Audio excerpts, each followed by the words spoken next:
옛적에 산과 들이 고요하던 때에 사람의 발길이 닿지 않는 깊은 산골짜기에는 사계절 내내 맑은 바람이 머물다가는 작은 마을이 하나 숨겨져 있었습니다. 그곳은 산세가 험하면서도 어머니의 품처럼 아늑하여 세상에 어지러운 소문조차 넘지 못하는 평화로운 곳이었기에 짐승들도 마음 놓고 쉬어가는 터전이었습니다. 마을 뒤로는 병풍처럼 둘러쳐진 거대한 산맥이 하늘을 떠받치고 있었고 앞으로는 맑은 개울이 굽이쳐 흐르며 사철 마르지 않는 생명수를 대어주니 사람들은 욕심 없이 농사를 지으며 살았습니다. 해가 산마루에 걸리면 집집마다 저녁 짓는 연기가 모락모락 피어올라 골짜기를 안개처럼 덮었고 밤이 되면 별들이 쏟아질 듯 가까이 내려와 지붕 위에 앉아 쉬던 그런 아름다운 마을이었습니다. 이 평화로운 산골 마을의 가장 높은 언덕 위에는 오래된 기와집 한 채가 마을을 내려다보며 고즈넉하게 자리 잡고 있었는데 그곳에는 나라를 위해 평생을 바친 김장군이 은퇴하여 살고 있었습니다. 기와지붕은 세월의 이끼가 끼어 검푸른 빛을 띠었고 대문 옆에는 아름드리 감나무가 서 있어 가을이면 붉은 감들이 등불처럼 주렁주렁 매달려 집안에 온기를 더해주곤 했습니다. 장군은 젊은 시절 전장을 누비며 용맹을 떨쳤던 무인이었으나 이제는 갑옷 대신 소박한 무명옷을 입고 텃밭을 일구며 조용히 여생을 보내고 있는 노인이었습니다. 그의 얼굴에는 깊게 패인 주름이 세월의 흔적을 말해주고 있었지만 그 눈빛만은 여전히 맑고 깊어서 마치 잔잔한 호수를 들여다보는 듯한 느낌을 주었습니다. 김 장군은 매일 아침 동이 트기 전에 일어나 마당에 쌓인 낙엽을 쓸거나 눈을 치우는 것으로 하루를 시작했는데 그 빗질 소리가 어찌나 규칙적이고 정갈한지 마을 사람들은 그 소리를 듣고 잠에서 깨어나곤 했습니다.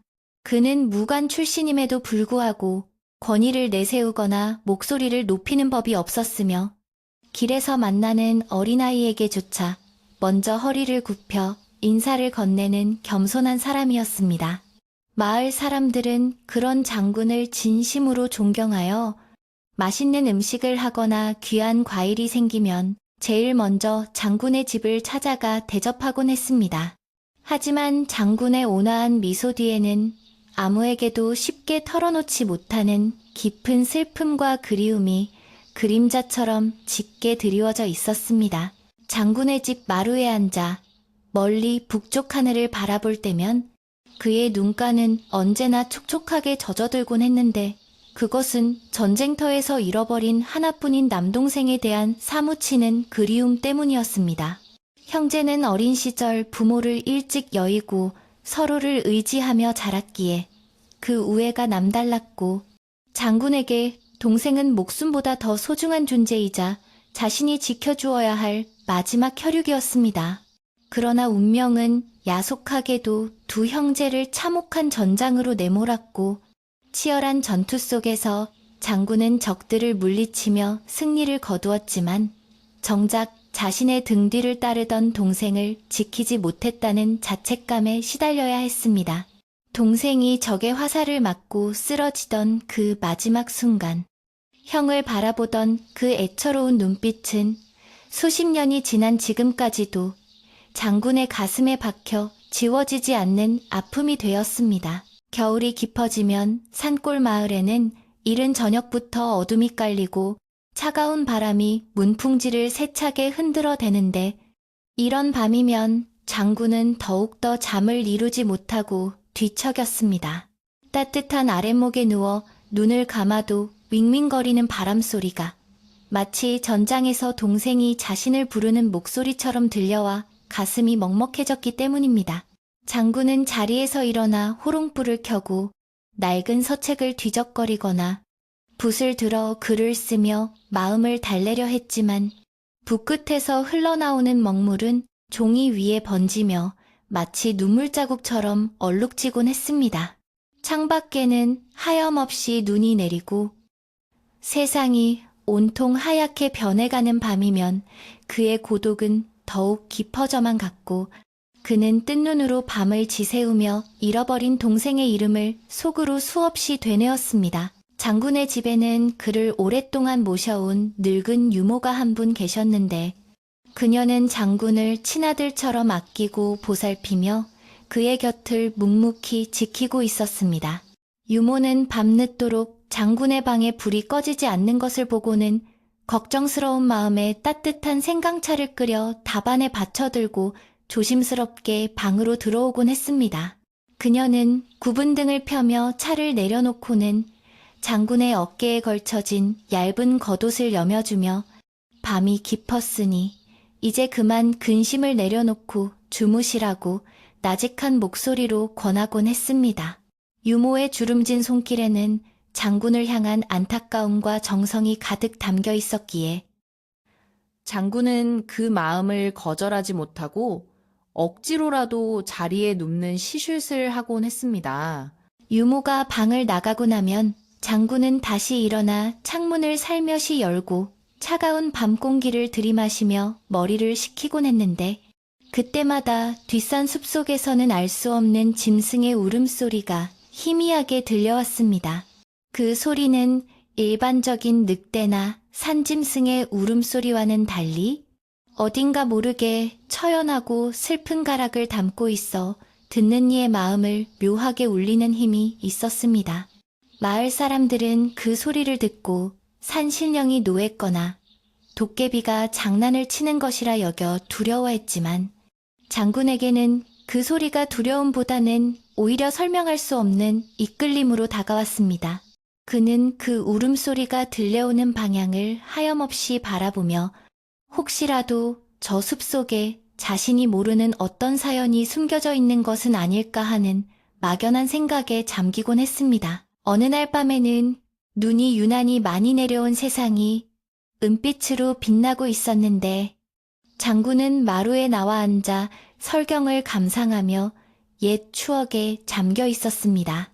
어린 시절 동생과 함께 눈밭을 뒹굴며 눈싸움을 하고 꽁꽁 언 손을 호호 불어가며 고구마를 구워 먹던 기억들이 주마등처럼 스쳐 지나갔습니다.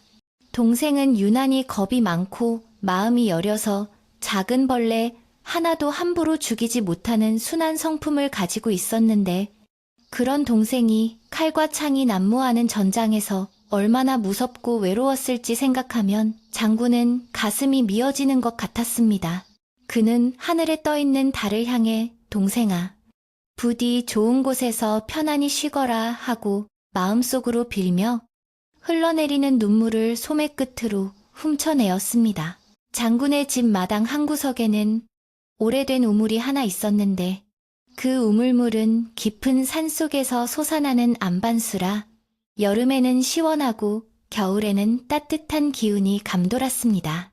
장군은 매일 새벽 그 우물에서 정한수를 길어다가 장독대 위에 올려놓고 천지신명께 기도를 드리는 일을 하루도 거르지 않았습니다. 그의 기도는 오로지 나라의 안녕과 마을 사람들의 평안, 그리고 죽은 동생의 명복을 비는 내용으로 채워져 있었으며 그 정성이 얼마나 지극한지 지나가던 구름도 잠시 멈추어 귀를 기울일 정도였습니다. 이러한 장군의 덕행 덕분인지 마을에는 큰 재앙이나 질병이 돌지 않았고 사람들은 장군이 마을을 지켜주는 수호신과 같은 존재라고 믿으며 의지했습니다. 그러나 평화롭던 마을에도 조금씩 이상한 기운이 감지되기 시작했는데 그것은 산속 깊은 곳에서 서식하던 짐승들이 하나둘씩 마을 근처로 내려와 배회하는 일이 잦아졌기 때문입니다. 처음에는 고란이나 토끼 같은 작은 짐승들이 눈에 띄더니 점차 멧돼지나 오소리 같은 거친 짐승들도 마을 어귀에 나타나 농작물을 파헤치거나 가축들을 위협하는 일이 생겨났습니다. 마을 사람들은 산에 먹이가 부족해서 그런 것이라고 짐작하면서도 한편으로는 뭔가 불길한 일이 일어날 징조가 아닌가 하여 불안해하며 밤이면 대문을 걸어 잠그고 외출을 삼갔습니다. 장군은 이러한 변화를 예의주시하며 마을 청년들을 모아 순번을 정해 야경을 돌게 하고 산 입구에 울타리를 보강하도록 지시했습니다. 장군은 짐승들이 단순히 배가 고파서 내려오는 것이 아니라 무언가에 쫓겨서 내려오는 것일지도 모른다는 의구심을 가지게 되었습니다. 그는 젊은 시절 사냥에도 일가견이 있었기에 짐승들의 발자국이나 배설물만 보아도 그들의 상태를 짐작할 수 있었는데 마을 주변에서 발견된 짐승들의 흔적에서는 극도의 공포와 다급함이 느껴졌기 때문입니다. 산의 주인이라 할 수 있는 호랑이나 곰이 나타난 것일까 생각해 보았지만 그렇다고 하기에는 숲이 너무나 고요하고 적막하여 마치 폭풍전야와 같은 긴장감이 감돌고 있었습니다. 장군은 숲을 바라보며 보이지 않는 어떤 존재가 산의 질서를 뒤흔들고 있음을 직감하고 다가올 일에 대비하여 마음의 준비를 단단히 했습니다. 그러던 중 마을에 낯선 손님이 찾아왔는데 그는 아랫마을 장터에서 소문을 듣고 찾아온 젊은 사냥꾼이었습니다. 그는 짐승 가죽을 팔아 생계를 유지하는 자로 눈빛이 매섭고 욕심이 많아 보였으며 어깨에는 큼직한 활과 화살통을 메고 있었습니다. 사냥꾼은 마을 주막에 자리를 잡고 앉아 술을 들이키며 이 근방산에 아주 귀한 짐승이 나타났다는 소문을 들었다고 큰 소리로 떠벌리기 시작했습니다. 그는 자신이 그 짐승을 잡아 가죽을 벗겨 큰 돈을 벌 것이라고 호언장담하며 마을 사람들에게 산짐승의 이동 경로를 묻거나 덫을 놓기 좋은 장소를 캐물으며 마을 분위기를 어수선하게 만들었습니다. 장군은 사냥꾼의 등장이 달갑지 않았는데 그것은 생명을 함부로 여기는 그의 태도가 마음에 들지 않았을 뿐만 아니라 그가 산의 평화를 깨뜨리고 잠자던 짐승들을 자극하여 오히려 마을에 화를 불러올까 염려되었기 때문입니다. 장군은 유모를 시켜 사냥꾼에게 쌀과 고기를 조금 보내주며 날이 추우니 무리하게 사냥을 하지 말고 몸을 녹이다가 돌아가라고 정중하게 타일렀습니다. 하지만 사냥꾼은 장군의 호의를 무시하고 오히려 콧방귀를 뀌며 늙은이가 겁이 많아 사냥을 말리는 것이라며 비웃고는 숲속으로 들어가 덫을 설치하고 함정을 파는 등 제멋대로 행동하기 시작했습니다. 장군의 집 사랑방에는 오래된 검 한 자루가 벽에 걸려 있었는데 그것은 장군이 전쟁터에서 사용하던 보검으로 수많은 적들의 피를 마신 무기였습니다. 장군은 이제 더 이상 칼을 잡지 않겠다고 맹세했지만 밤마다 칼집에서 들려오는 웅웅거리는 소리는 마치 그 검이 주인의 손길을 기다리며 우는 듯 했습니다. 장군은 검을 꺼내 마른 수건으로 닦으며 이 칼이 다시는 생명을 해치는 데 쓰이지 않기를 오직 지키는 데에만 쓰이기를 간절히 바랐습니다. 검날에 비친 자신의 얼굴을 들여다보며 그는 세월의 무상함과 인생의 덧없음을 다시 한번 뼈저리게 느꼈습니다. 어느 날 밤 장군은 꿈속에서 죽은 동생을 만났는데 동생은 하얀 옷을 입고 숲속에 서서 장군을 향해 손짓을 하고 있었습니다. 동생의 표정은 슬퍼 보이기도 하고 무언가를 간절히 호소하는 듯 하기도 했는데 장군이 다가가려 하면 안개처럼 사라져버려 잡을 수가 없었습니다.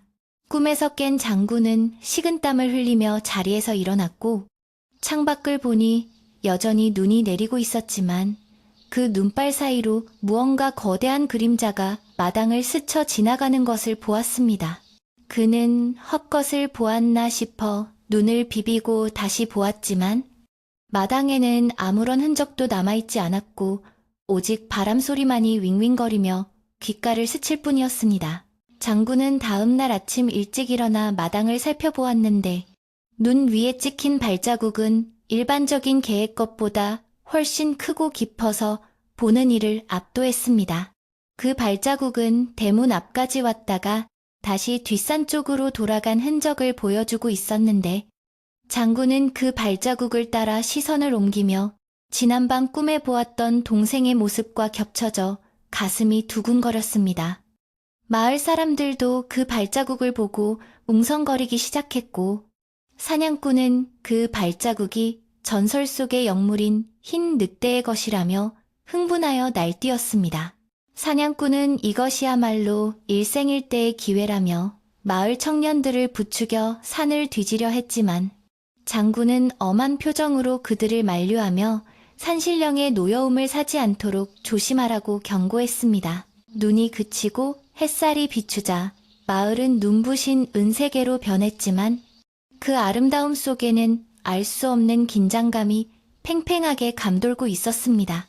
장군은 갯마루에 앉아 공방대에 불을 붙여 물고는 하얀 연기를 내뿜으며 깊은 생각에 잠겼습니다. 그는 자신이 느끼는 이 불안감이 단순히 맹수에 대한 두려움 때문이 아니라 과거의 아픈 기억과 연결되어 있음을 직감적으로 깨달았습니다.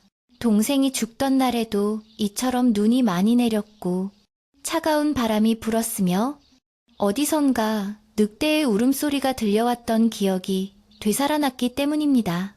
장군은 이 모든 것이 우연이 아님을 느끼며 다가오는 운명의 시간을 묵묵히 기다리기로 했습니다. 유모는 장군의 안색이 좋지 않은 것을 보고 보양식을 준비하여 올렸는데 푹 고아낸 닭죽의 구수한 냄새가 방안을 가득 채웠습니다. 그녀는 장군에게 숟가락을 쥐어주며 입맛이 없으시더라도 한술 뜨셔야 기운을 차린다며 걱정스러운 눈빛으로 바라보았습니다. 장군은 유모의 정성을 생각하여 억지로 죽을 몇 술 떴지만 목구멍으로 넘어가는 음식이 모래알처럼 까끌까끌하게 느껴져 좀처럼 넘기기가 힘들었습니다. 그는 수저를 내려놓고 유모에게 오늘은 왠지 돌아가신 어머니 생각이 많이 난다고 씁쓸한 미소를 지으며 말했습니다. 유모는 말없이 장군의 손을 잡아주며 어머니께서도 하늘에서 장군님을 지켜보고 계실 것이라고 위로해 주었습니다. 해가 저물고 다시 밤이 찾아오자 산속의 정막은 더욱 깊어지고 마을은 쥐 죽은 듯 조용해졌습니다. 장군은 방 안에 불을 끄고 어둠 속에 앉아 청각을 곤두세웠는데 멀리서 들려오는 바람소리 사이로 또다시 그 슬픈 울음소리가 들려오기 시작했습니다. 이번에는 그 소리가 전보다 훨씬 가깝고 선명하게 들려왔으며 마치 누군가가 문 밖에서 흐느껴 우는 듯한 착각을 불러일으킬 정도로 애절했습니다. 장군은 자리에서 벌떡 일어나 창문을 활짝 열어젖혔고 차가운 냉기가 방 안으로 밀려들어와 그의 몸을 감쌌지만 그는 추위를 느낄 겨를도 없이 소리가 나는 곳을 뚫어지게 응시했습니다. 장군의 시선이 닿은 곳은 집 뒤편의 대나무 숲이었는데 바람에 흔들리는 대나무 그림자 사이로 희미하게 빛나는 두 개의 불빛이 보였습니다.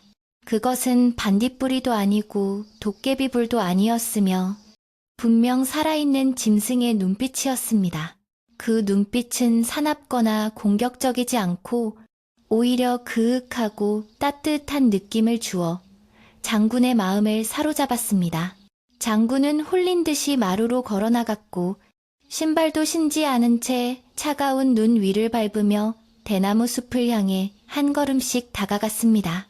그의 심장은 북소리처럼 크게 뛰었고 숨소리는 거칠어졌지만 두려움보다는 호기심과 그리움이 그를 이끌었습니다.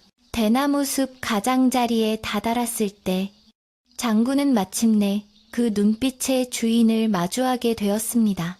그것은 달빛 아래 은백색의 털을 휘날리며 위풍당당하게 서 있는 거대한 늑대였습니다.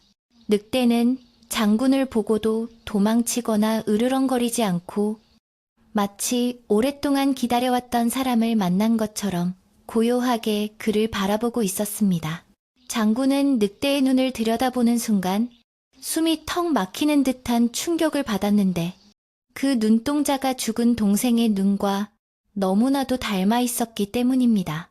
맑고 투명하면서도 깊은 슬픔을 담고 있는 그 눈은 장군이 평생 잊지 못하고 가슴에 품고 살았던 바로 그 눈빛이었습니다.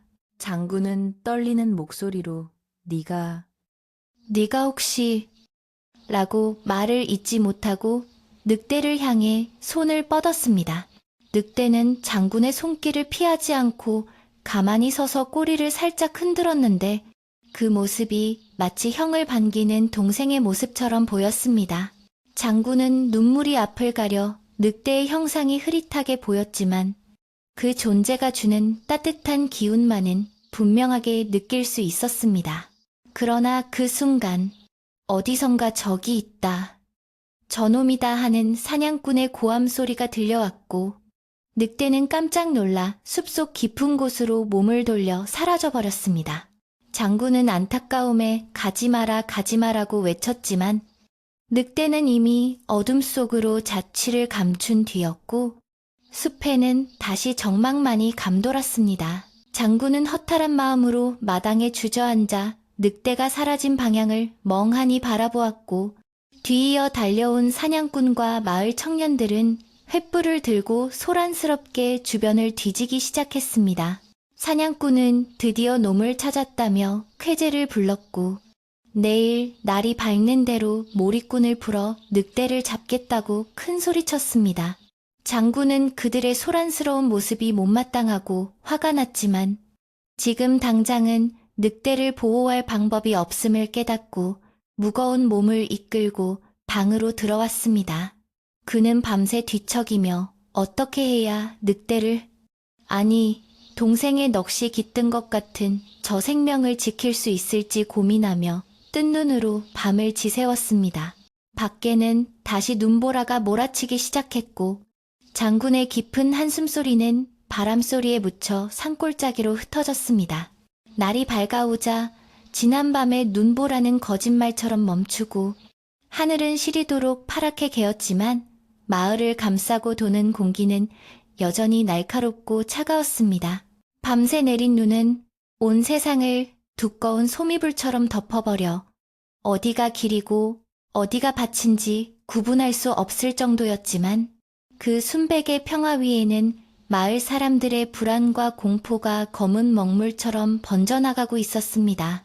아침 일찍 물을 기르러 우물가에 모인 아낙네들은 밤새 들렸던 짐승의 울음소리와 사냥꾼이 떠들어대던 흰 늑대 이야기를 나누며 수군거렸는데 그들의 표정에는 호기심보다는 두려움이 더 짙게 배어 있었습니다.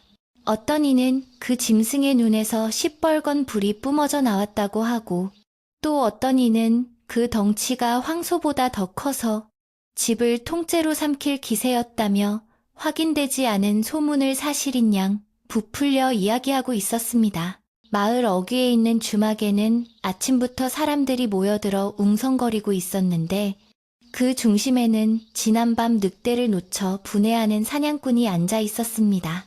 그는 벌개진 얼굴로 탁자를 주먹으로 내리치며 자신이 쏜 화살이 늑대의 털끝을 스쳤다느니 놈이 자신을 보고 겁을 먹고 도망갔다느니 하며 허풍을 떨고 있었습니다. 사냥꾼은 그 흰 늑대가 단순한 짐승이 아니라 산의 정기를 잘못 받아 태어난 요물이라며 당장 잡지 않으면 마을에 큰 병이 돌거나 아이들을 잡아갈 것이라고 사람들에게 겁을 주었습니다. 순박한 마을 사람들은 사냥꾼의 그럴듯한 거짓말에 동요하기 시작했고 혹시라도 자신들의 가족에게 해가 미칠까봐 불안에 떨며 사냥꾼의 말에 귀를 기울였습니다. 김 장군은 이런 마을의 분위기를 감지하고 무거운 마음으로 집을 나섰는데 그의 발걸음은 자연스럽게 지난밤 늑대와 마주쳤던 대나무 숲으로 향했습니다. 눈 위에는 어젯밤의 소란으로 인해 사람들의 발자국이 어지럽게 찍혀 있었지만 장군은 그 속에서도 늑대의 발자국을 찾아내어 꼼꼼히 살펴보았습니다. 늑대의 발자국은 사냥꾼이나 마을 사람들의 말처럼 거대하고 위압적이었지만 장군의 눈에는 그 발자국이 마을 쪽으로 향하다가 급히 방향을 틀어 산으로 돌아간 흔적이 역력해 보였습니다. 그것은 공격을 하러 내려온 짐승의 움직임이라기보다는 무언가를 살피러 조심스럽게 다가왔다가 놀라서 물러난 형상이었기에 장군의 의구심은 더욱 깊어만 갔습니다. 장군이 숲을 둘러보고 있을 때 마을 청년 몇 명이 낫과 몽둥이를 들고 산으로 올라오는 모습이 보였습니다. 그들은 사냥꾼의 말에 선동되어 늑대가 숨어 있을 만한 굴을 찾아내 불을 지르거나 입구를 막아버리겠다며 기세등등하게 올라오고 있었습니다. 장군은 그들을 불러 세우고는 엄한 목소리로 꾸짖었는데 산짐승을 함부로 자극하면 오히려 화를 부를 수 있으니 경거망동하지 말고 물러가라고 명령했습니다. 청년들은 평소 존경하던 장군의 말씀이라 거역하지는 못했지만 늑대에 대한 두려움과 사냥꾼이 약속한 늑대 가죽의 값어치에 대한 미련 때문에 불만 섞인 표정으로 투덜거리며 산을 내려갔습니다. 장군은 그들의 뒷모습을 바라보며 사람들의 마음속에 자라나는 탐욕과 공포가 늑대보다 더 무서운 존재가 될 수 있음을 직감했습니다. 집으로 돌아온 장군은 사랑방에 앉아 깊은 시름에 잠겼는데 그의 머릿속에서는 지난밤 마주친 늑대의 눈빛이 떠나지 않고 맴돌았습니다. 그 눈빛은 맹수의 살기라기보다는 사람의 감정, 그것도 아주 깊은 슬픔과 그리움을 담고 있는 듯하여 장군의 가슴을 저미게 만들었습니다. 그는 책상 서랍 깊숙한 곳에서 작은 주머니 하나를 꺼내었는데 그 안에는 죽은 동생이 어릴 적 가지고 놀던 낡은 구슬치기 알들이 들어 있었습니다.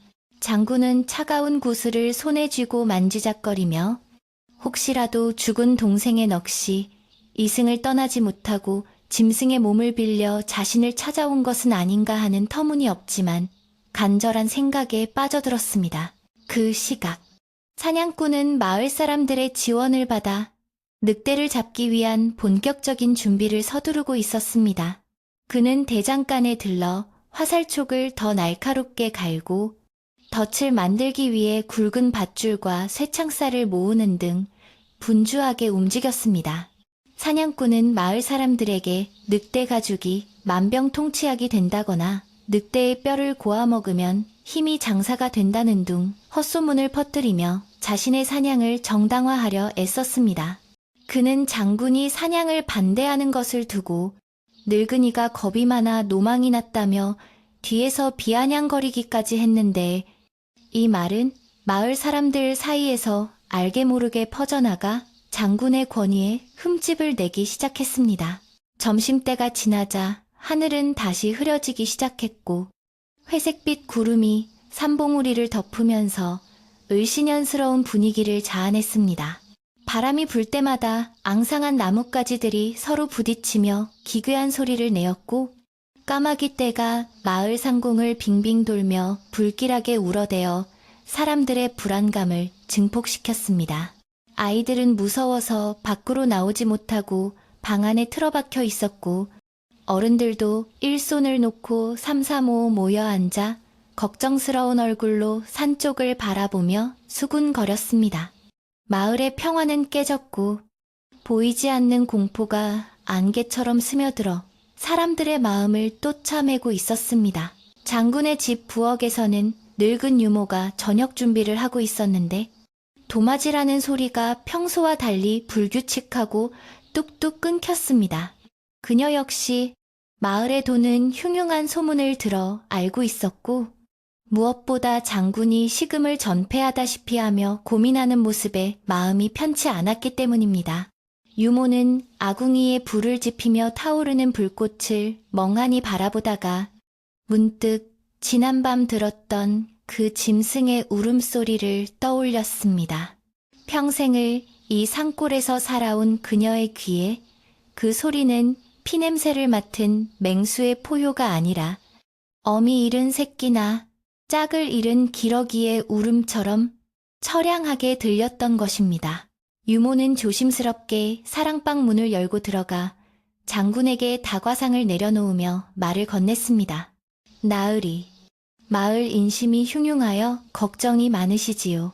헌데 제 늙은 귀가 어둡지 않다면 그 짐승은 사람을 해하러 온 놈이 아닌 듯 싶습니다. 장군은 유모의 말에 고개를 들어 의아한 표정으로 쳐다보았습니다. 유모는 말을 이었습니다. 짐승이라도 살기가 있으면 소리부터가 거칠고 독한 법인데 어젯밤 그 소리는 어찌나 구슬프던지 듣는 제 가슴이 다 먹먹해지더이다. 마치 할 말이 있는데 하지 못해 가슴을 치는 사람처럼 들렸습니다요. 장군은 유모의 말에 무릎을 탁 치며 공감했습니다. 자네도 그렇게 느꼈는가? 나 역시 그 짐승의 눈을 보고 묘한 기분을 느꼈네. 짐승의 탈을 썼으되 그 속에는 사람의 마음이 들어있는 것만 같았지. 장군은 유모에게 자신의 속마음을 털어놓으며 조금이나마 위안을 얻었습니다. 유모는 장군의 손을 꼭 잡으며 부디 사냥꾼이 그 짐승을 해치지 않도록 잘 살펴달라고 부탁했습니다.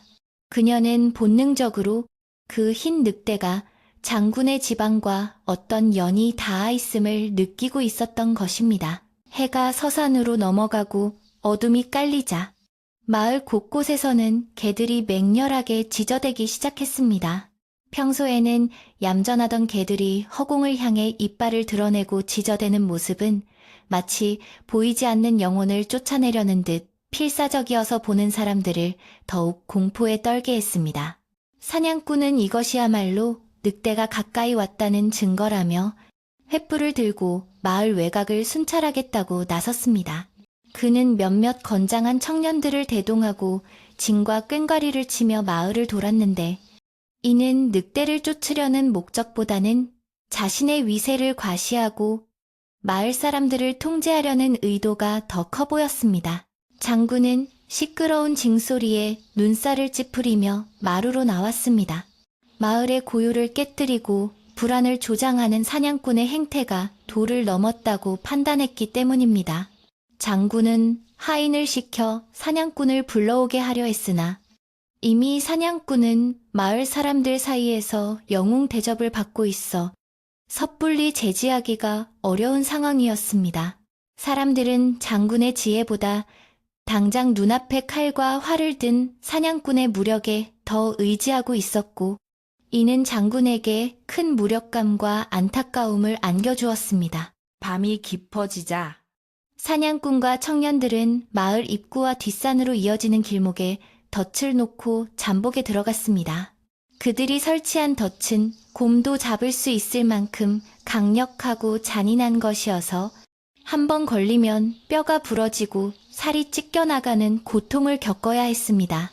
장군은 그 잔혹한 덫을 생각하며 몸서리를 쳤고 부디 늑대가 그 근처에는 얼씬도 하지 않기를 간절히 빌었습니다. 그는 자신이 직접 산으로 올라가 늑대를 만나보고 싶었지만 사냥꾼의 감시가 심하고 노인 혼자 밤산을 오르는 것은 위험하여 발만 동동 구를 뿐이었습니다. 그때였습니다. 마을 뒷산 높은 바위 위에서 다시금 그 길고도 슬픈 울음소리가 들려왔습니다. 아우 하고 길게 뽑아내는 그 소리는 밤하늘을 가르고 내려와 마을 사람들의 귓가에 꽂혔습니다. 사냥꾼과 청년들은 소리나는 쪽을 향해 활을 겨누며 긴장했지만 늑대는 그들의 사정거리보다 훨씬 높은 곳에 있어 화살이 닿지 않았습니다.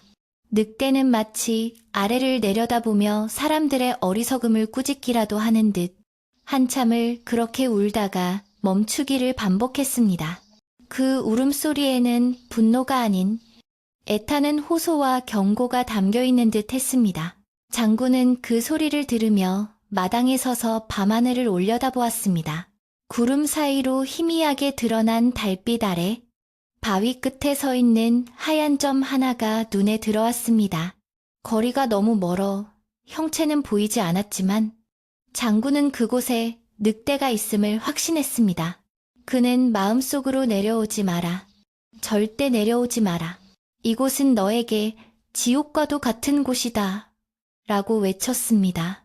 하지만 늑대는 장군의 마음을 아는지 모르는지 마을을 향해 고개를 숙이고 무언가를 골똘히 바라보는 듯한 자세를 취하고 있었습니다. 사냥꾼은 늑대가 내려오지 않자 약이 바짝 올랐습니다. 그는 청년들에게 소리를 지르며 늑대를 유인할 미끼를 가져오라고 시켰습니다. 그들이 가져온 것은 갓 잡은 닭의 피가 뚝뚝 떨어지는 고깃덩어리였습니다. 사냥꾼은 그것을 덫 주변에 뿌려놓고 비릿한 피냄새를 풍기며 늑대의 굶주린 본성을 자극하려 했습니다. 신성한 산골 마을이 사냥꾼의 탐욕으로 인해 피비린내 나는 도살장처럼 변질되어 가는 모습에 산천초목도 숨을 죽이고 지켜보는 듯 했습니다. 시간이 흘러 자정이 넘어가자 기다림에 지친 청년들은 하나둘씩 졸기 시작했습니다.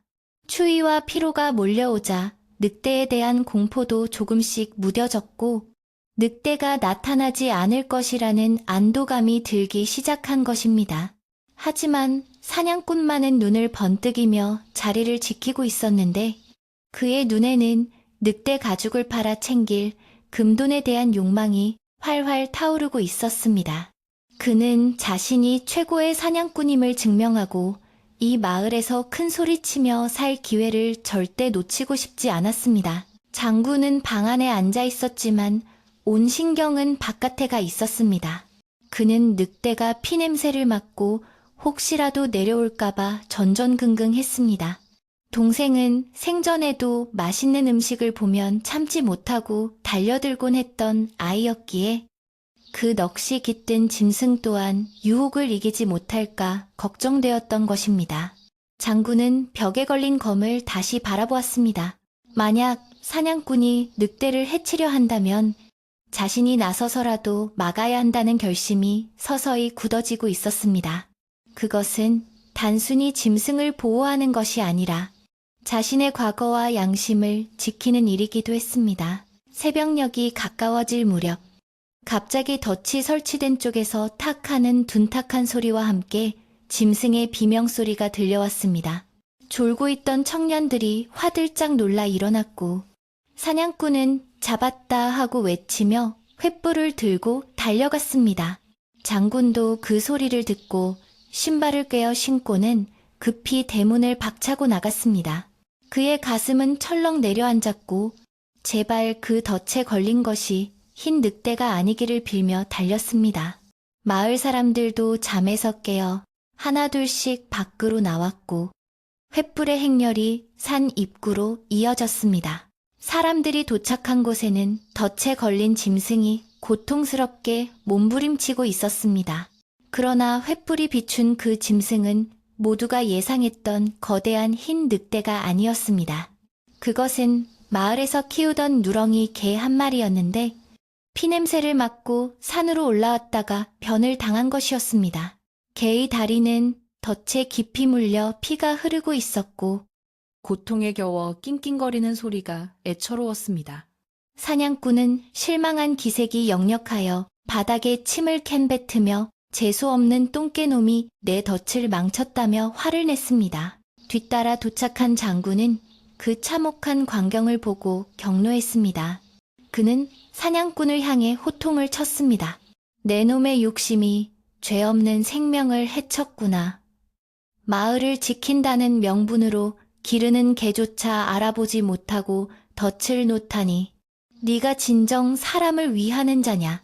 아니면 피에 굶주린 악귀냐? 장군의 서리빨 같은 꾸짖음에 사냥꾼은 움찔했지만 곧 뻔뻔스러운 표정으로 대꾸했습니다. 대을 위해 소를 희생한 것뿐이요. 늑대를 잡으려면 이 정도 희생은 감수해야지. 장군님처럼 방 안에 앉아 공자왈 맹자왈 해서는 아무것도 못 잡소. 마을 사람들은 고통스러워하는 누렁이를 보며 동요하기 시작했습니다. 사냥꾼의 잔인한 태도에 반감을 가지는 사람들도 생겨났고 장군의 말이 옳다며 수군거리는 소리도 들렸습니다. 하지만 여전히 흰 늑대에 대한 공포가 남아있었기에 누구 하나 선뜻 나서서 사냥꾼을 쫓아내지는 못했습니다. 장군은 다친 개를 조심스럽게 덫에서 풀어주고 품에 안으며 젖은 눈으로 사냥꾼을 노려보았습니다. 내일은 내 방식대로 이 일을 해결하겠다. 더 이상 마을을 피로 물들이지 마라. 장군의 선언은 단호했고 그 기세에 눌린 사냥꾼은 입맛을 다시며 물러설 수밖에 없었습니다. 장군은 다친 개를 안고 집으로 돌아와 상처를 치료해 주었습니다. 유모는 따뜻한 물과 약초를 가져와 장군을 도왔습니다. 장군은 개의 상처를 붕대로 감아주며 생각했습니다. 이 작은 생명의 고통도 이렇게 마음이 아픈데 만약 그 흰 늑대가 동생의 눈을 가진 그 존재가 저 차가운 쇠창살에 찍혔다면 자신은 제정신을 유지하지 못했을 것이라고 말입니다. 그는 날이 밝는 대로 산으로 들어가 늑대를 만나 그가 누구인지 왜 이곳에 왔는지 직접 확인해야겠다고 굳게 다짐했습니다. 창밖에는 다시 눈발이 날리기 시작했고 먼 산에서는 여전히 늑대의 울음소리가 들려왔습니다. 하지만 이제 그 소리는 장군에게 슬픔을 넘어선 어떤 간절한 부름으로 다가왔습니다. 형님, 저 여기 있어요. 저를 잊지 마세요. 하고 말하는 듯한 환청이 들리는 듯 했습니다. 장군은 옷을 갈아입고 내일 있을지도 모를 마지막 만남을 위해 마음을 정돈했습니다. 마을의 밤은 깊어가고 늑대와 장군, 그리고 사냥꾼의 운명은 점점 클라이맥스를 향해 치닫고 있었습니다. 날이 밝았으나 마을을 덮은 공기는 여전히 납덩이처럼 무겁고 차가웠으니 그것은 하늘을 가린 먹구름 때문만이 아니라 사람들의 마음속에 자리 잡은 불신과 공포가 거치지 않았기 때문이었습니다. 지난밤 사냥꾼의 덫에 애먼 누렁이가 다친 사건은 마을 사람들에게 큰 충격을 주었고 늑대가 잡히기도 전에 우리 편이 먼저 상할 수 있다는 두려움을 심어주기에 충분했습니다. 그러나 사냥꾼은 자신의 실수를 반성하기는커녕 오히려 누렁이가 재수없게 끼어들어 다 잡은 늑대를 놓쳤다며 분기탱천하여 길길이 날뛰었습니다. 그는 아침부터 대장간을 찾아가 더 크고 날카로운 쇠창살을 주문하고 마을 청년들을 닥달하여 산 입구뿐만 아니라 사람들이 다니는 오솔길 근처까지 덫을 놓으려 했습니다. 그의 눈은 이미 탐욕으로 멀어버려 마을의 안전이나 사람들의 편의 따위는 안중에도 없었고 오직 흰 늑대의 가죽을 벗겨내겠다는 일념 하나로 이글거리고 있었습니다. 김 장군은 사냥꾼의 광기 어린 행동을 더 이상 두고 볼 수 없다고 판단하여 아침상을 물리는 둥 마는 둥 하고 채비를 서둘렀습니다. 그는 창고 깊숙한 곳에 보관해 두었던 오래된 활과 화살통을 꺼내어 먼지를 털어냈는데 그것은 그가 젊은 시절 전장을 누비며 수많은 적을 물리쳤던 바로 그 무기였습니다. 활시위를 당겨보니 세월이 흘렀음에도 팽팽한 탄력이 살아있어 마치 장군의 굳은 의지를 대변해주는 듯 했습니다. 장군은 갑옷 대신 두툼한 속옷을 겹쳐 입고 미끄러운 눈길에 대비해 집신의 간발을 단단히 한 뒤 허리춤에는 작은 단검 하나를 찼습니다.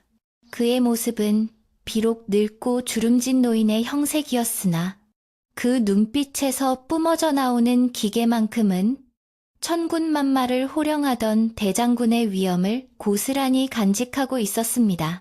유모는 장군이 활을 들고 나서는 것을 보고 화들짝 놀라며 앞을 가로막았습니다. 나으리, 이 추운 날씨에 험한 산을 오르시려 합니까? 사냥꾼 놈들이 설치게 두시고 나으리는 그저 집에서 몸을 보존하셔야 합니다. 그녀의 목소리는 떨리고 있었고 장군의 옷자락을 붙잡은 손에는 물기가 배어 있었습니다. 장군은 유모의 손을 따뜻하게 감싸주며 부드러운 목소리로 달랬습니다. 걱정 마라. 내 짐승을 잡으러 가는 것이 아니라 짐승보다 못한 사람의 마음을 잡고 사람보다 더 사람 같은 짐승의 뜻을 헤아리러 가는 길이다. 장군의 말은 알듯 모를 듯 했으나 그 결심이 워낙 확고하여 유모는 더 이상 말리지 못하고 그저 무사히 돌아오시라는 기도를 올리며 대문 밖까지 배웅했습니다. 장군이 마을을 벗어나 산길로 접어들자 사방은 온통 하얀 눈으로 뒤덮여 있어 어디가 길이고 어디가 낭떠러지인지 분간하기 힘들 정도였습니다. 무릎까지 빠지는 눈을 헤치며 한 걸음 한 걸음 내딛는 일은 젊은이에게도 힘겨운 고역이었으나 장군은 흐트러짐 없는 호흡으로 묵묵히 산을 올랐습니다. 앙상한 나뭇가지들이 눈의 무게를 이기지 못해 축 늘어져 있었고 가끔씩 가지가 부러지는 소리가 정적을 깨뜨릴 뿐 숲은 깊은 침묵 속에 잠겨 있었습니다.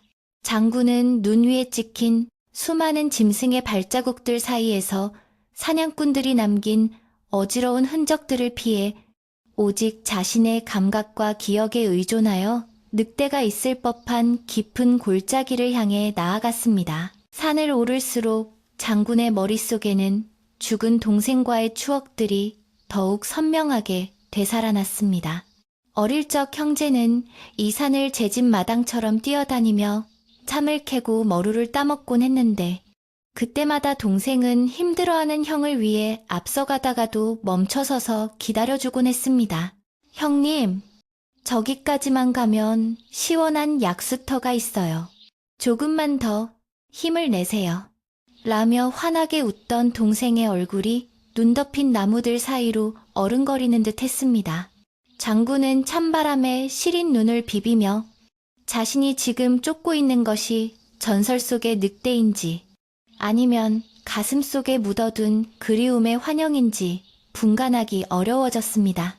하지만 분명한 것은 그 늑대의 울음소리가 자신을 이곳으로 불렀다는 사실이었고 그는 그 부름에 응답해야만 한다는 사명감을 느꼈습니다. 한참을 올라 산 중턱에 이르렀을 때 장군은 사냥꾼들이 설치해 놓은 덫을 발견했습니다.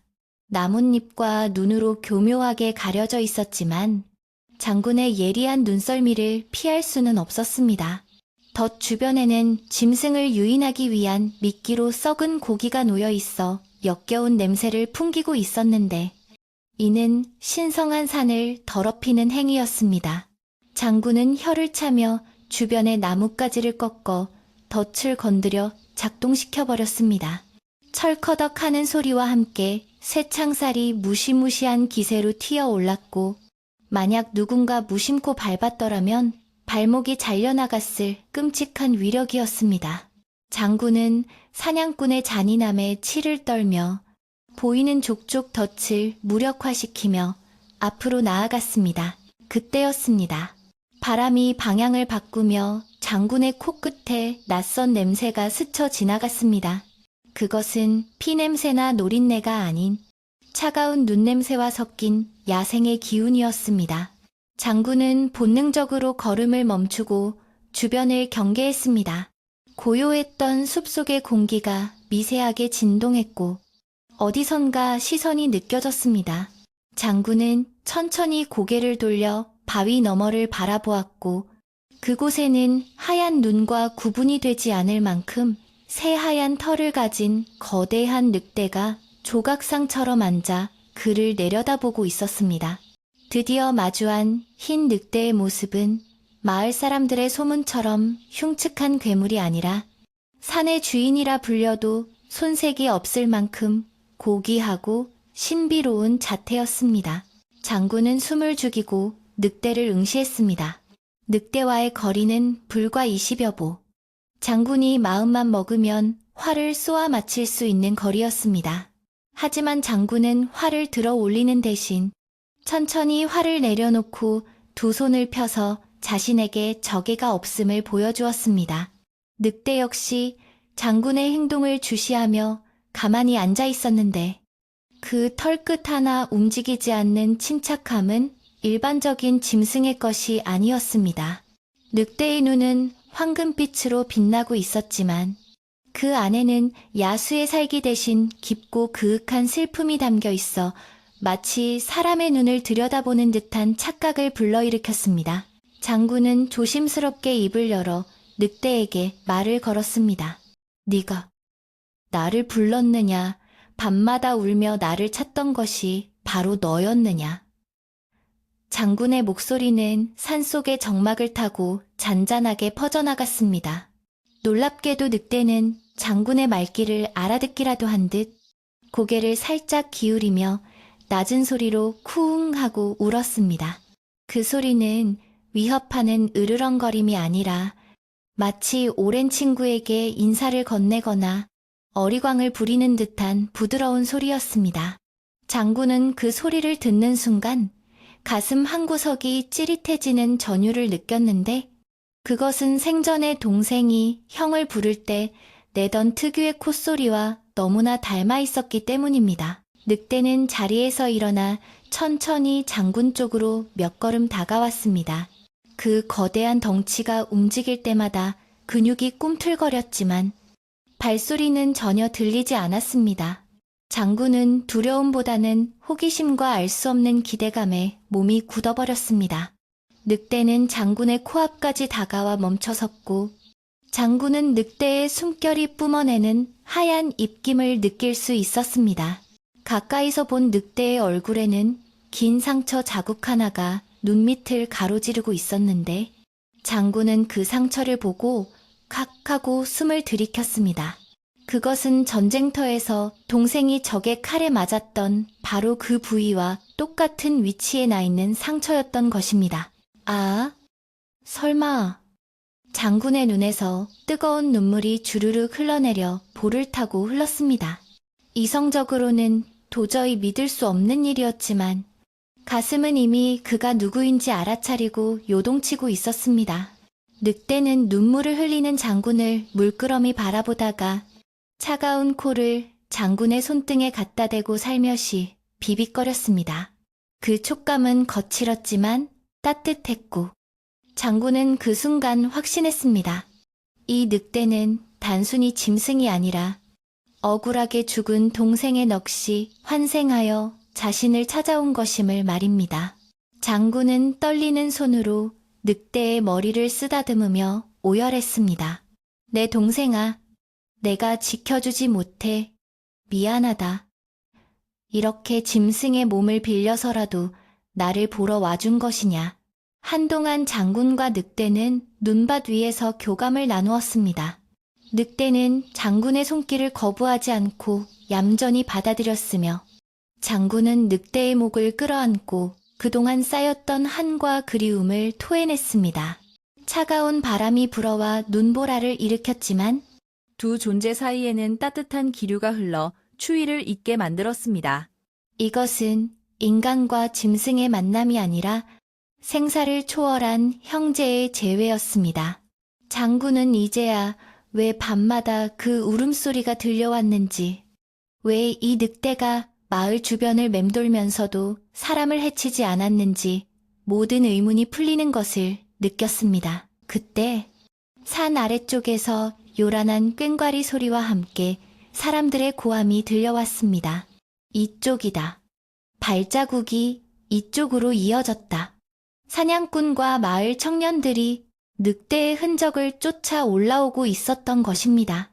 늑대는 소리에 민감하게 반응하여 귀를 쫑긋 세우고는 급히 장군의 품에서 벗어나 경계태세를 취했습니다. 늑대의 눈빛은 순식간에 날카로워졌지만 장군을 향해서는 여전히 애틋한 시선을 보내고 있었습니다. 늑대는 장군의 옷자락을 입으로 살짝 물어당기며 숲속 깊은 곳으로 이끌려는 신음을 했습니다. 마치 형님, 위험하니 피하세요. 라고 말하는 것 같았습니다. 장군은 늑대의 뜻을 알아차리고 고개를 저었습니다. 아니다. 너는 어서 피하거라. 저들은 내가 막을 것이다. 장군은 늑대를 숲 쪽으로 밀어내며 빨리 도망가라고 손짓했습니다. 늑대는 망설이는 듯 장군을 뒤돌아보았지만 추격자들의 소리가 점점 가까워지자 어쩔 수 없다는 듯 숲속으로 몸을 날려 사라졌습니다. 늑대가 사라진 자리를 바라보는 장군의 눈에는 더 이상 슬픔이 아닌 결연한 의지가 타오르고 있었습니다. 그는 이제 자신의 목숨을 걸고서라도 이 늑대를, 아니 동생을 지켜내야만 했습니다. 잠시 후 헐떡거리며 산을 올라온 사냥꾼 일행이 장군이 서 있는 곳에 도착했습니다. 그들은 눈 위에 찍힌 늑대의 발자국과 장군의 발자국이 엉켜있는 것을 보고 눈이 휘둥그레졌습니다. 사냥꾼은 장군을 의심스러운 눈초리로 쳐다보며 물었습니다.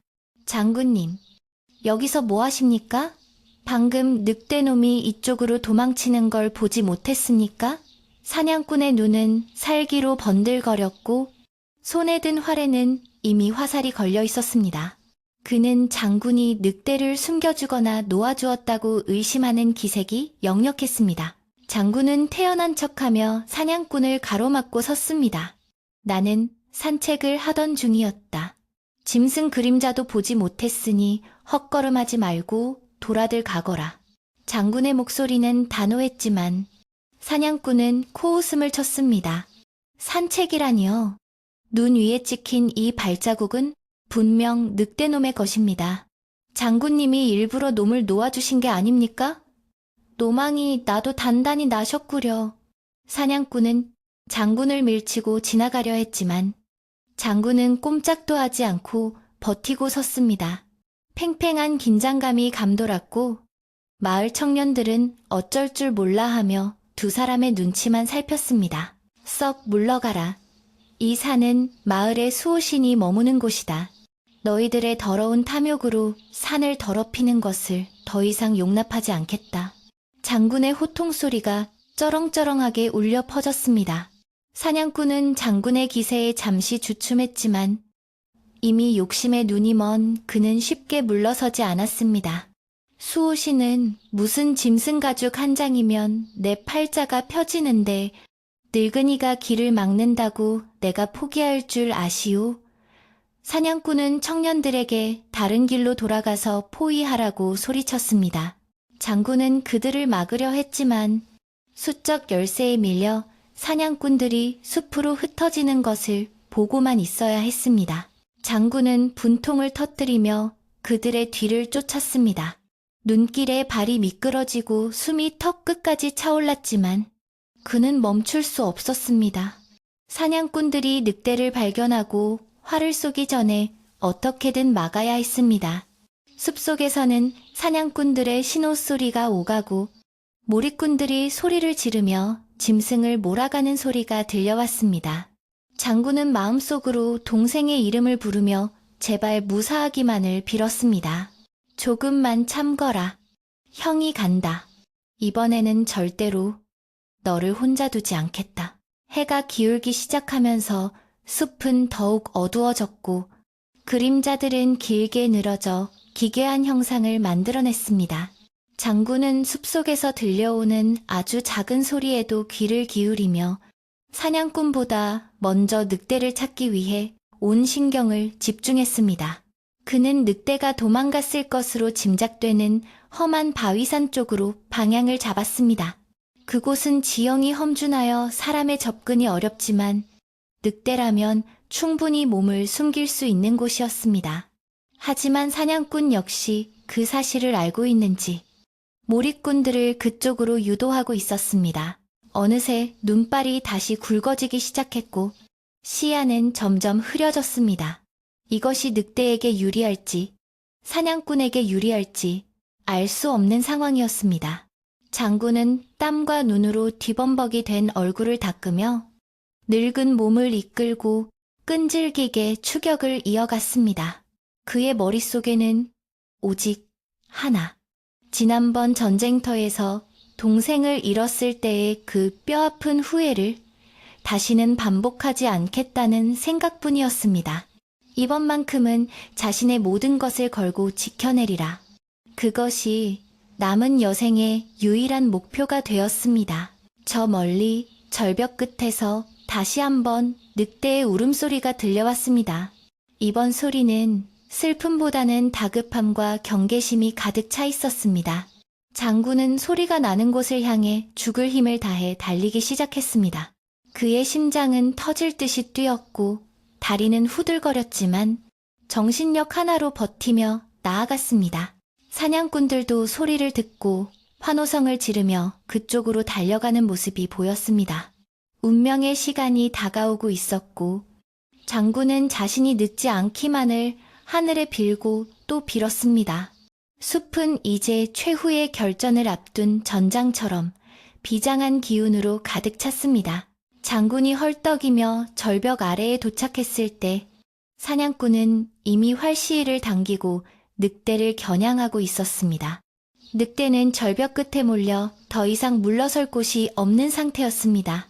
사냥꾼의 입가에는 비열한 미소가 번졌고 늑대는 낮게 으르렁거리고 있었지만 도망치지 않고 사냥꾼을 노려보고 있었습니다.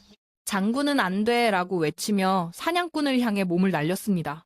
팽팽하게 당겨진 활시위가 놓아지려는 찰나 장군의 절박한 외침이 숲을 뒤흔들었습니다.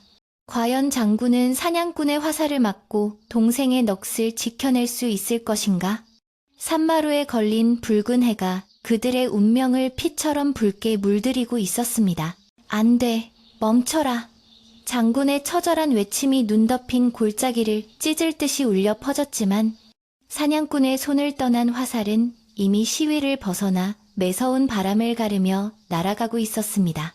시간은 마치 정지한 듯 장군의 눈에는 날아가는 화살의 궤적이 끔찍할 정도로 선명하게 박혀 들어왔는데 그것은 단순한 무기가 아니라 운명의 사신처럼 검은 기운을 품고 늑대의 심장을 향해 쇄도하고 있었습니다.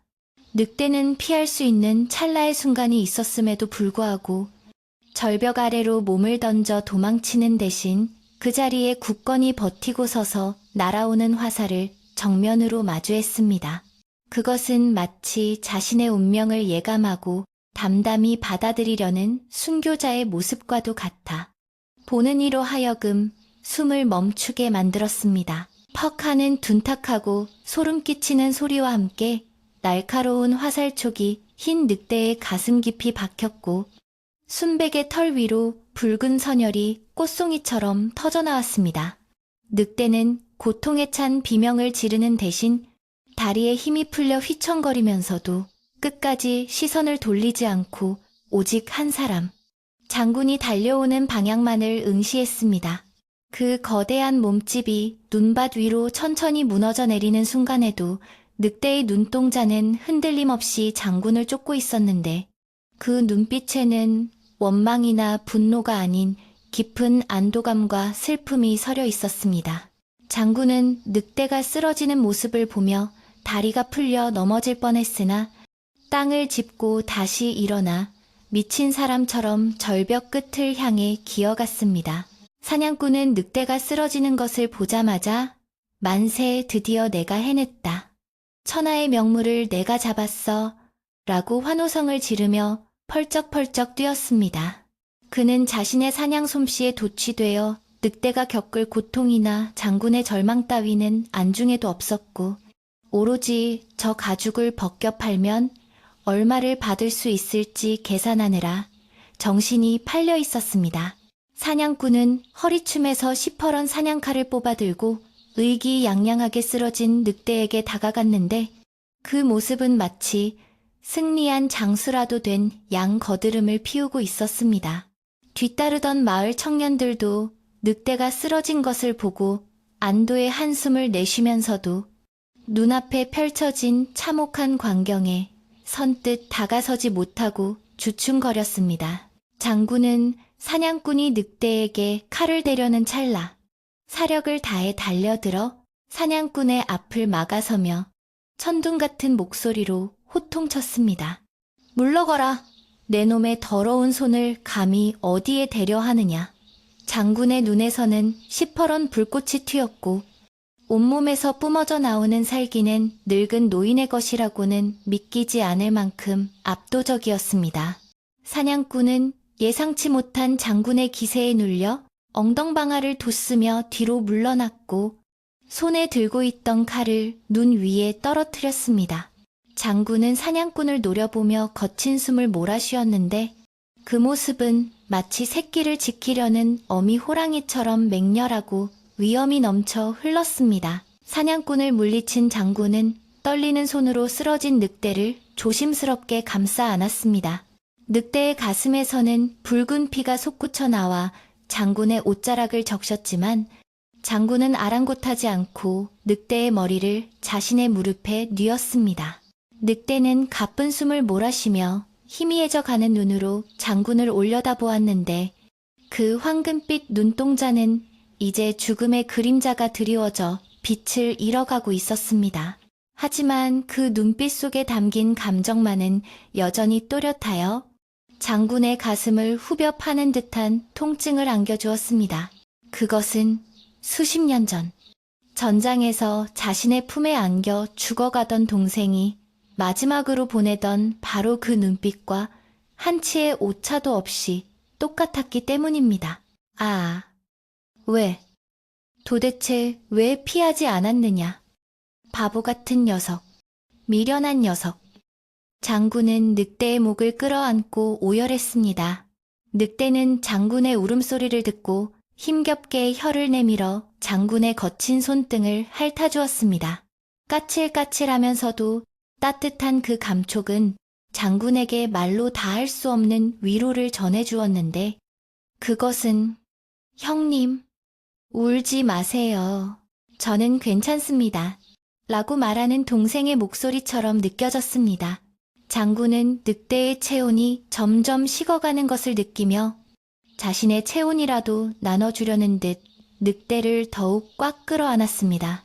차가운 눈바람이 휘몰아쳤지만 장군의 뜨거운 눈물은 늑대의 얼굴에 떨어져 얼어붙은 털을 녹이고 있었습니다. 그제야 사태의 심각성을 깨달은 마을 청년들과 뒤따라온 사람들이 하나둘씩 주변으로 모여들었습니다. 그들은 장군이 늑대를 안고 통곡하는 모습을 보며 숙연해졌고 가까이서 본 늑대의 얼굴이 흉악한 맹수가 아니라 평온한 표정을 짓고 있다는 사실에 놀라움을 금치 못했습니다.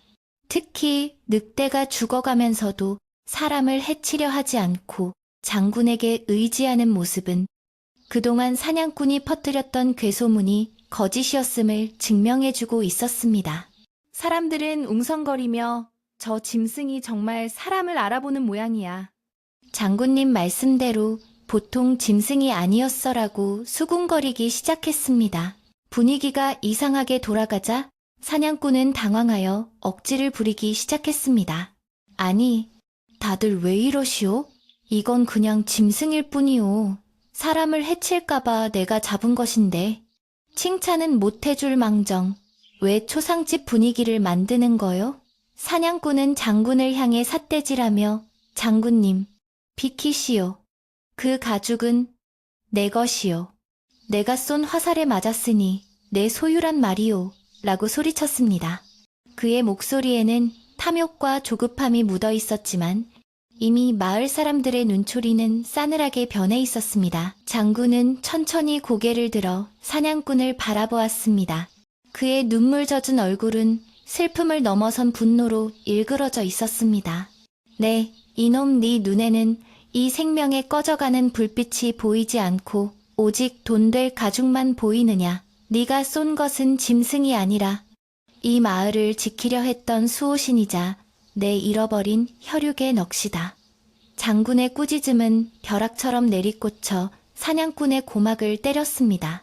짐승도 은혜를 알고 제 혈육을 알아보거늘 사람은 어찌하여 짐승만도 못한 욕심으로 하늘 무서운 줄 모르느냐. 장군의 일갈의 사냥꾼은 얼굴이 불그락푸르락해져서 아무 말도 하지 못하고 입만 뻐끔거렸습니다. 장군은 주변에 모인 마을 사람들을 둘러보며 말을 이었습니다.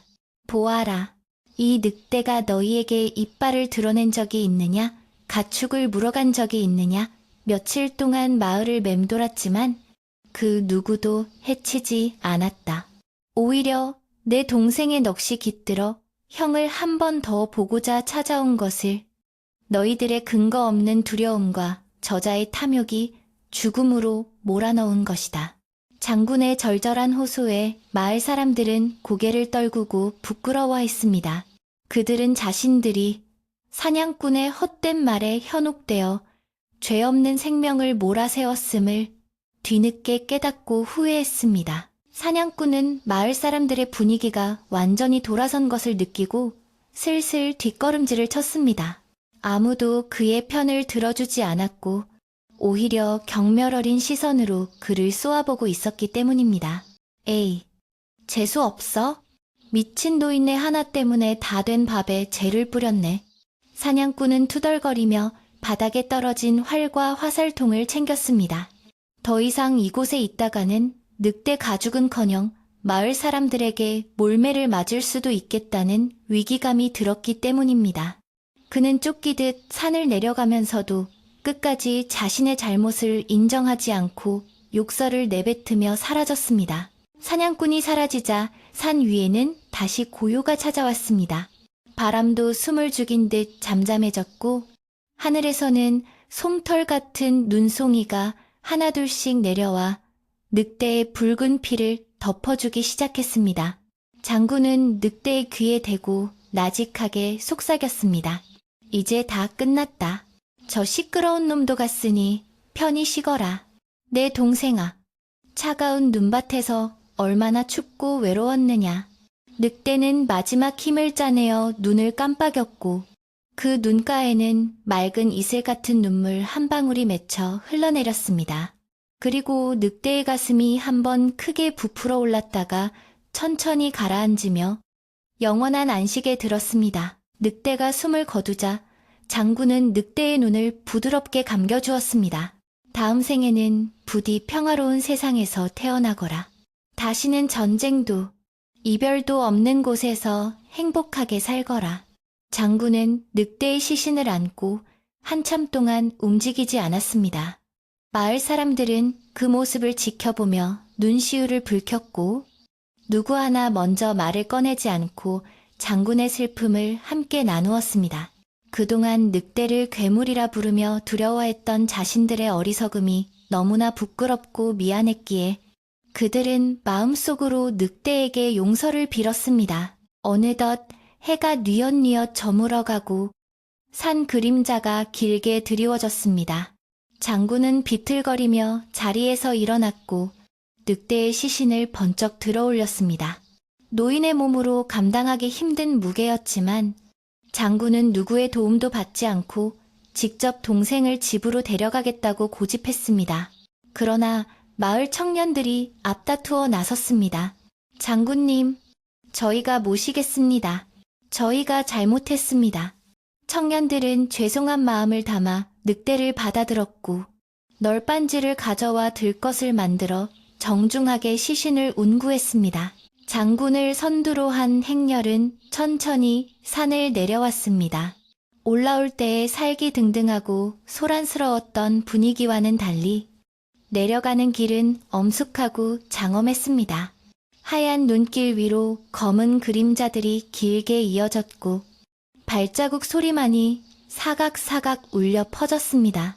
마을에 남아있던 사람들도 행렬이 내려오는 것을 보고 밖으로 나왔습니다. 그들은 들것에 실려오는 흰 늑대의 모습을 보고 그리고 그 뒤를 따르는 장군의 축 처진 어깨를 보고 상황을 짐작했습니다. 아이들도 어른들의 분위기에 압도되어 떠들지 않고 조용히 길을 비켜주었습니다. 장군의 집에 도착하자 늙은 유모가 대문 앞까지 나와 기다리고 있었습니다. 그녀는 들것에 실려온 늑대를 보자마자 아이고, 도련님, 기어이 이렇게 오셨습니까? 하며 바닥에 주저앉아 통곡했습니다. 유모 역시 직감적으로 그 늑대가 누구인지 알았던 것입니다. 그녀의 통곡 소리는 저녁 하늘에 메아리쳐 마을 사람들의 가슴을 더욱 아프게 했습니다. 장군은 유모를 일으켜 세우며 울지 마라. 그래도 마지막 가는 길에 집에 들렀으니 다행이지 않느냐. 따뜻한 방에서 하룻밤 재워 보내주자 라고 담담하게 말했습니다. 장군은 늑대의 시신을 사랑방 아랫목에 눕혔습니다. 평소 동생이 좋아했던 그 자리였습니다. 그는 수건에 따뜻한 물을 적셔 늑대의 털에 묻은 피와 흙을 정성스럽게 닦아주었습니다. 굳어가는 늑대의 몸은 여전히 위험이 있었고 잠든 듯 평온해 보였습니다. 장군은 향을 피우고 그 앞에 앉아 생전에 동생과 나누지 못했던 이야기들을 속삭였습니다. 형이 늦게 알아봐서 미안하다. 네가 그토록 나를 불렀는데 내가 겁이 많아 듣지 못했구나. 방 안에는 향냄새와 함께 깊은 회한과 애도가 가득 찼습니다. 마을 사람들은 각자 집으로 돌아가서도 쉽게 잠들지 못했습니다. 그들은 늑대를 잡으려고 혈안이 되었던 자신들의 행동을 반성하며 장군의 집에 쌀과 과일, 술을 가져다 놓았습니다. 장군의 슬픔을 위로하고 억울하게 죽은 늑대의 넋을 달래기 위함이었습니다. 마당에는 사람들이 가져온 재물들이 하나둘씩 쌓였고 누군가는 늑대의 명복을 비는 작은 돌탑을 쌓기도 했습니다. 마을은 다시 예전의 평온함을 되찾았지만 그 공기는 전보다 훨씬 깊고 무거워져 있었습니다. 밤이 깊어지자 눈은 완전히 그치고 구름 사이로 둥근 보름달이 얼굴을 내밀었습니다. 달빛은 장군의 집 사랑방 문창호지에 은은하게 스며들어 누워있는 늑대와 앉아있는 장군의 실루엣을 비추었습니다. 장군은 밤새도록 자리를 지키며 늑대의 곁에서 묵주를 돌리며 기도를 올렸습니다. 바람이 불 때마다 풍경 소리가 댕그랑댕그랑 울리며 마치 떠나는 영혼을 배웅하는 듯 했습니다. 격정적이었던 하루가 지나고 모든 갈등과 오해가 눈 녹듯이 사라진 자리에는 오직 형제의 애틋한 사랑만이 남아 마을을 따뜻하게 감싸 안았습니다. 이튿날 아침, 산골 마을에 내리쬐는 햇살은 유난히도 따사롭고 밝아서 마치 지난밤의 슬픔과 어둠을 모두 씻어내려는 듯 했습니다. 장군의 집 마당에 소복이 쌓인 눈 위로 햇살이 반사되어 보석처럼 반짝였고 처마 끝에 매달린 고드름에서는 맑은 물방울이 똑똑 떨어지며 봄이 멀지 않았음을 알리는 영롱한 소리를 내고 있었습니다. 장군은 밤새 뜬 눈으로 늑대의 곁을 지켰음에도 불구하고 피곤한 기색이 전혀 없었으며 오히려 그 얼굴에는 오랫동안 묵혀두었던 체증이 내려간 듯한 평온함과 맑은 기운이 감돌고 있었습니다. 그는 조용히 자리에서 일어나 방문을 열고 밖으로 나와 맑고 차가운 아침 공기를 가슴 깊이 들이마시며 새로운 하루를 맞이할 준비를 했습니다. 장군은 유모를 불러 깨끗한 무명천과 따뜻한 물을 준비해달라고 부탁했는데 그의 목소리는 더 이상 떨리지 않고 차분하게 가라앉아 있었습니다. 유모가 정성스럽게 다려온 하얀 무명천은 늑대의 마지막 가는 길을 배웅할 수위가 되었고 장군은 늑대의 몸을 깨끗이 닦은 뒤 그 천으로 정성껏 감싸주었습니다. 거친 짐승의 털을 가진 늑대였지만 장군의 손길을 거친 후의 모습은 마치 고귀한 신분이 잠든 것처럼 정갈하고 위엄이 넘쳐 흘렀습니다. 장군은 늑대의 머리맡에 평소 동생이 좋아했던 국화차 한 잔을 올려놓고 잠시 묵념을 올리며 이제는 모든 고통을 내려놓고 편안히 떠나기를 마음속으로 간절히 빌었습니다. 마을 사람들도 아침 일찍부터 장군의 집으로 모여들기 시작했는데 그들의 손에는 사냥 도구 대신 삽과 궤비, 그리고 갓 지은 밥과 떡이 들려 있었습니다. 어제까지만 해도 늑대를 두려워하고 배척했던 사람들이었지만 이제는 그 늑대가 마을을 위해 희생한 장군의 동생이자 수호신임을 깨닫고 진심으로 애도하는 마음을 가지게 된 것입니다. 마을 촌장은 장군에게 다가와 깊이 허리를 숙이며 자신들의 어리석음으로 인해 귀한 생명을 잃게 한 점을 사죄했고 장군은 그들을 탓하는 대신 부드러운 미소로 맞이하며 이제라도 진실을 알아주었으니 고맙다고 답했습니다.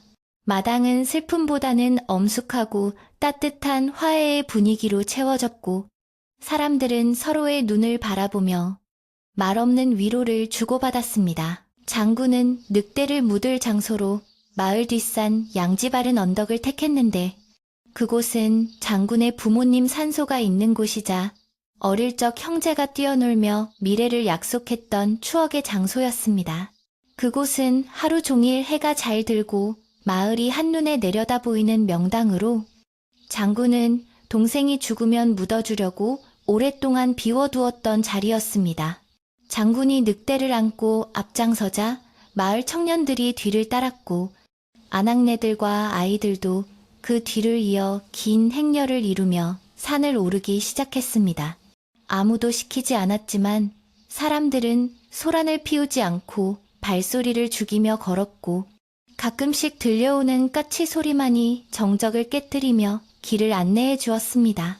묘지터에 도착한 사람들은 언 땅을 파내기 시작했는데 날씨가 추워 땅이 꽁꽁 얼어 있었지만 누구 하나 불평하는 사람이 없었습니다. 청년들은 번갈아 가며 곡괭이질을 했고 노인들은 흙을 고르며 돌멩이를 골라내었고 아이들은 주변의 나뭇가지를 주워 모았습니다. 모두가 한마음이 되어 움직이자 단단했던 땅도 금세 부드러운 속살을 드러내었고 차가운 겨울바람 속에서도 사람들의 이마에는 송글송글 땀방울이 맺혔습니다. 장군은 그 모습을 지켜보며 죽은 동생이 살아서는 받지 못했던 마을 사람들의 사랑과 정성을 이제야 비로소 받고 있다는 생각에 가슴이 뭉클해졌습니다. 구덩이가 다 파지자 장군은 늑대의 시신을 조심스럽게 내려놓고 품에서 꺼낸 작은 주머니를 늑대의 가슴 위에 올려놓았습니다. 그 주머니에는 동생이 그토록 아끼던 구슬들과 어릴 적 형제가 나누어 가졌던 나무 조각이 들어있었습니다. 내 동생아, 저승에 가서도 심심치 않게 이것들을 가지고 놀거라.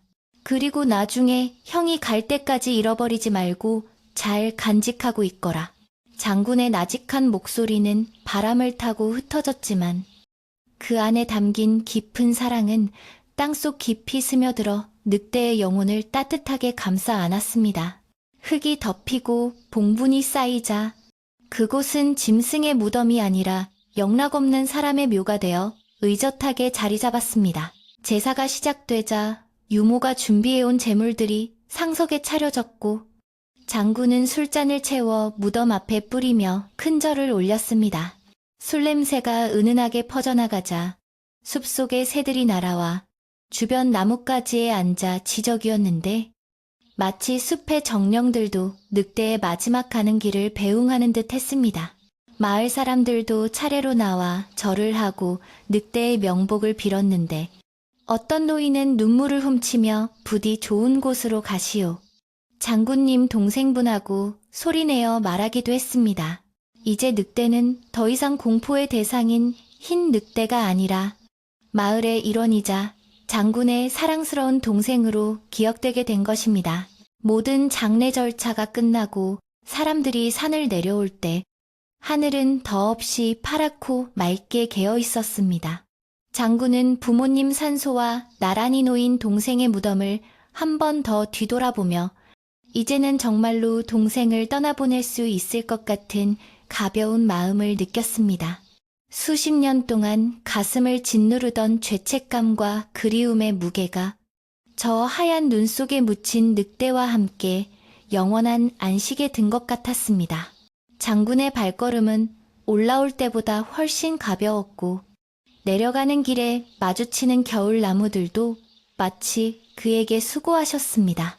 이제 편안해지세요 라고 속삭이며 손을 흔드는 것처럼 보였습니다. 한편 욕심에 눈이 멀어 마을을 소란스럽게 만들었던 사냥꾼은 그날 밤 이후로 자취를 감추었습니다. 마을 사람들의 말에 따르면 늑대가 죽던 날 밤 그는 악몽에 시달리며 헛소리를 지르다가 새벽녘에 도망치듯 마을을 떠났다고 합니다. 그가 남기고 간 덫과 무기들은 마을 청년들이 모두 수거하여 대장간에서 녹여 농기구로 만들었는데 이는 다시는 이 평화로운 마을에서 살생을 위한 도구가 쓰이지 않기를 바라는 마음에서였습니다. 사냥꾼이 사라지자 마을에는 다시금 평화가 찾아왔고 사람들은 다시 예전처럼 서로를 믿고 의지하며 순박한 삶으로 돌아갔습니다. 장군이 집에 돌아왔을 때 집안은 훈훈한 온기로 가득 차 있었습니다. 유모가 아궁이에 장작을 넉넉히 넣어 방을 따뜻하게 데워놓았고 부엌에서는 구수한 된장국 냄새와 밥 짓는 냄새가 솔솔 풍겨 나오고 있었기 때문입니다. 장군은 마루에 걸터 앉아 그 냄새를 맡으며 살아있다는 것이 얼마나 감사하고 소중한 일인지 새삼 깨닫게 되었습니다. 지난 며칠간은 밥알이 모래알처럼 느껴져 넘기기 힘들었지만 이제는 뱃속에서 꼬르륵 소리가 날 정도로 허기가 느껴졌습니다. 그것은 슬픔이 지나간 자리에 다시 삶의 의욕이 채워지고 있다는 건강한 신호였습니다. 저녁상이 들어오자 장군은 유모와 마주 앉아 숟가락을 들었습니다. 김이 모락모락 나는 하얀 쌀밥에 맑은 무국, 그리고 정갈한 나물 반찬들이 차려진 소박한 밥상이었지만 장군에게는 세상 그 어떤 진수성찬보다 귀하고 맛있는 음식이었습니다. 장군은 국을 한 숟가락 떠서 입에 넣으며 시원하다, 정말 시원해라고 감탄했고, 유모는 장군이 맛있게 드시는 모습을 보며 안도의 미소를 지었습니다. 나으리, 이제 마음의 짐을 내려놓으시고 편안히 지내십시오. 도련님께서도 나으리가 건강하게 사시는 것을 가장 바라실 겁니다. 유모의 따뜻한 말에 장군은 고개를 끄덕이며 밥 한 그릇을 뚝딱 비워냈습니다. 식사를 마친 후 장군은 따뜻한 숭늉을 마시며 창밖을 내다보았습니다. 해가 서산으로 넘어가고 어둠이 깔리기 시작하자 마을 집집마다 하나둘씩 등불이 켜지며 따뜻한 주황빛으로 물들어가고 있었습니다. 예전 같으면 저 어둠 속에서 들려올 늑대의 울음소리를 기다리며 불안해했겠지만 이제는 그 소리가 들리지 않아도 허전하지 않았습니다. 늑대는 차가운 숲속이 아니라 따뜻한 양지 바른 곳에 잠들어 있고 동생의 넋은 이제 하늘나라에서 편안히 쉬고 있을 것이라는 믿음이 있었기 때문입니다. 밤바람 소리도 더 이상 구슬픈 울음소리가 아니라 자장가처럼 부드럽게 들려왔습니다. 장군은 서재로 들어가 오랫동안 펴보지 않았던 책을 꺼내 들었습니다. 그동안 마음이 어지러워 글이 눈에 들어오지 않았지만 이제는 글자 하나하나가 또렷하게 보이고 그 의미가 마음에 와닿았습니다. 그는 옛 성현들의 지혜가 담긴 글을 읽으며 마음을 다스렸고 붓을 들어 하얀 종이 위에 평화라는 두 글자를 정성스럽게 써내려갔습니다. 먹향이 은은하게 퍼지는 방 안에서 장군은 비로소 완전한 고요와 평온을 되찾았고 그의 얼굴에는 세월을 뛰어넘은 아이 같은 순수함이 되살아나고 있었습니다. 밤이 깊어지자 마을은 쥐 죽은 듯 조용해졌고 하늘에는 수많은 별들이 쏟아질 듯 반짝이고 있었습니다. 장군은 잠자리에 들기 위해 요를 깔고 누웠는데 따뜻한 아랫목의 온기가 등줄기를 타고 온몸으로 퍼져나갔습니다. 푹신한 목화솜 이불을 덮고 눈을 감자 긴장이 풀리면서 나른한 졸음이 밀려왔습니다. 밖에서는 소복소복 눈 내리는 소리가 들려왔는데 그것은 세상의 모든 소음을 덮어주고 사람들의 꿈속까지 포근하게 감싸주는 자연의 이불 덮는 소리 같았습니다. 장군은 꿈속에서 넓고 푸른 초원을 보았습니다. 그곳에는 전쟁도 없고 추위도 없는 영원한 봄날이 이어지고 있었고 형형색색의 꽃들이 만발해 있었습니다. 저 멀리서 하얀 강아지 한 마리와 어린 소년이 장군을 향해 손을 흔들며 뛰어오고 있었는데 그들은 바로 어린 시절의 동생과 늑대였습니다. 동생은 환하게 웃으며 형님, 저 이제 안 아파요. 여기서 친구랑 잘 지내고 있을게요. 라고 말했고 장군도 그들을 향해 손을 흔들며 그래. 거기서는 아프지 말고 행복하거라. 라고 화답했습니다.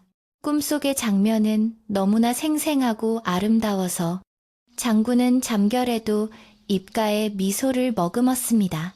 다음 날 아침, 마을 사람들은 장군의 집 굴뚝에서 피어오르는 연기를 보며 안도했습니다.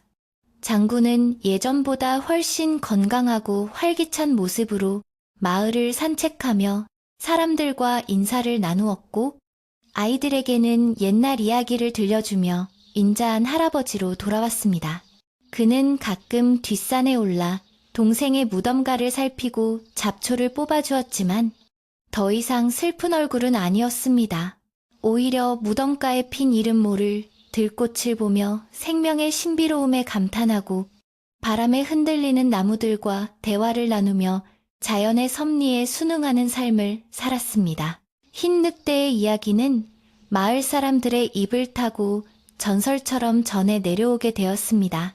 사람들은 겨울이 오고 첫눈이 내리는 날이면 아이들에게 장군과 흰 늑대의 이야기를 들려주며 형제간의 우애와 생명의 소중함을 가르쳤습니다.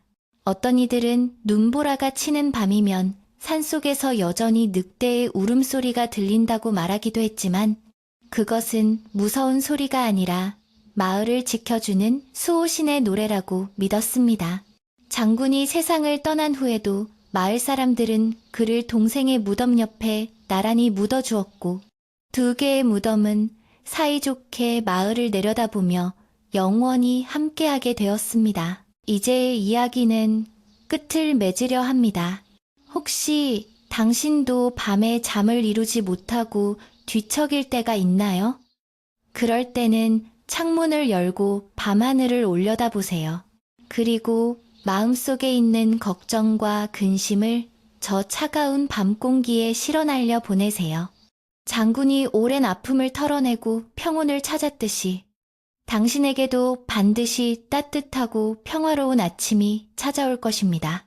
세상의 모든 생명이 서로를 아끼고 보듬어주는 그날까지 밤은 우리에게 휴식과 치유의 시간을 선물할 것입니다. 온 세상이 하얀 눈 이불을 덮고 깊은 잠에 빠진 이 고요한 밤. 장군의 집 처마 끝에 매달린 풍경이 바람결에 흔들려 댕그랑 소리를 내며 자장가를 불러줍니다.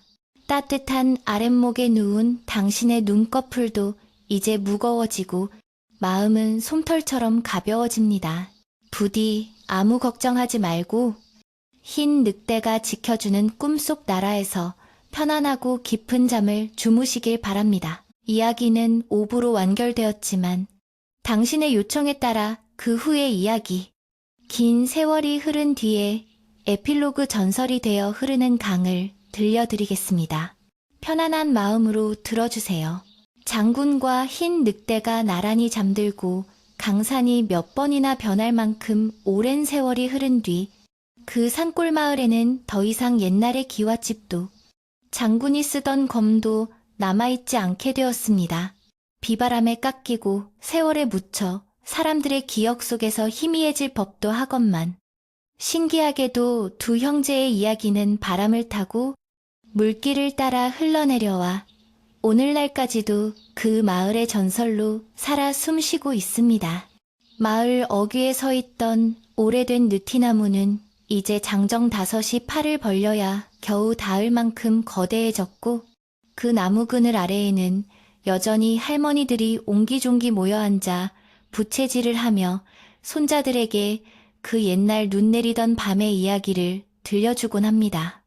옛날에 마음 착한 장군님과 형을 찾아온 늑대 동생이 살았단다 하고 이야기를 시작하면 개구쟁이 아이들도 어느새 눈을 반짝이며 귀를 기울이게 되는 것입니다. 세월은 많은 것을 바꾸어 놓아 험준했던 산길은 널찍한 포장도로가 되었고 밤이면 호롱불 대신 가로등이 환하게 마을을 비추게 되었습니다.